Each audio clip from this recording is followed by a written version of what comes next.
Hi everyone, this is Tina here today, and I thought I would share kind of my design process for case number 3, but I have a confession to make first before I start showing you my layouts and how I actually created them this week.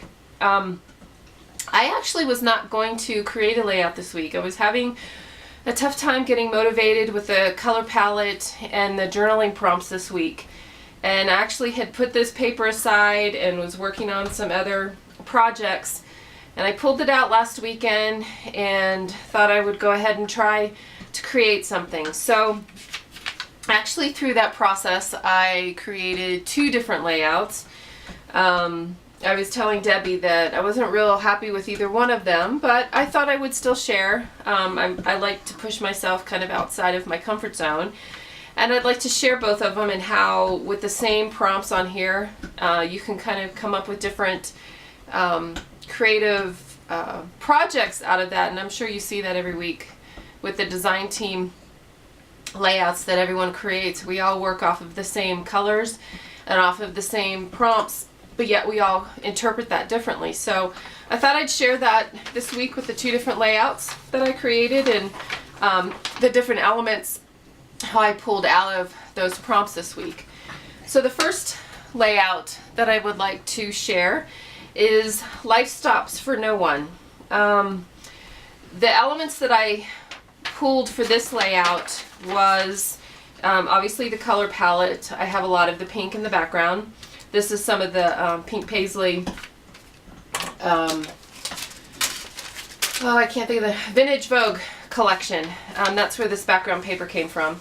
And all of these fun little embellishments here are from that same collection. They came from this ephemera packet here, which is awesome, awesome, awesome. They have great different paper tags and circles and fun little ephemera that go with the line in here. And it was actually a pretty good match because it had some of the pinks and the purples from the color palette this week.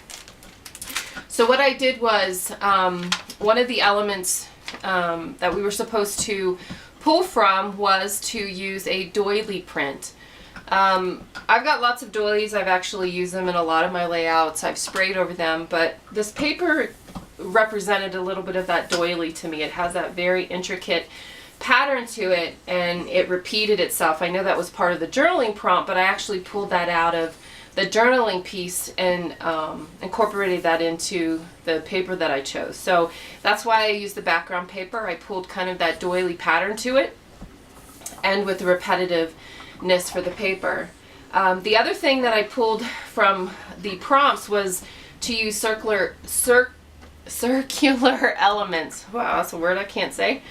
And that's what I did with all of these fun little ephemera from that pink paisley packet that I just showed you.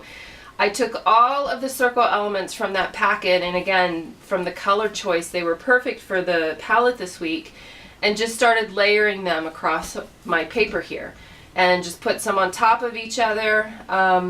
Actually, the beginning part of it was the use of these little fake clocks here, which led to the title of Life Stops for No One, just kind of a play on the words there with the time pieces on it. So I just kind of laid them across this bottom corner of my page and just adhered them down. And then I thought it would be fun just to take different parts of these circle elements and place some of these American Crafts brads on some of them just to make some of the areas pop. And then here I just used some other little tiny brads as kind of filler in for some of the space. So then I hid my journaling. I actually took one of the stickers, or one of the tags from that same kit, cut it in half. I placed one of them here from behind this picture and just repeated my photo. And then the other one's back here, and that's where my journaling is hidden. And it relates to this title here about life stopping for no one. So my journaling says, accept responsibility for your life. Know that it is you who will get you where you want to go, no one else. And the reason I chose that quote, it wasn't something I made up. It was a quote that I pulled from a book. One of the journaling prompts was to use the second person point of view. Use the word you instead of I or she. So that's kind of why I chose that quote, and it kind of went with my title too. So that was the inspiration for it. But Other than laying these circle pieces down and roughing up the edges of my paper, I use this awesome little piece here, which I love to use. You can use a pair of scissors to do the same thing. I like this just because it's small and it works really well, but I just distress the edges of my paper and then put a piece of black cardstock behind it and stitched it down with just a fun little zigzag stitch on my sewing machine. And that layout actually went together really, really fast, but it was nice that all the pieces coordinated with each other.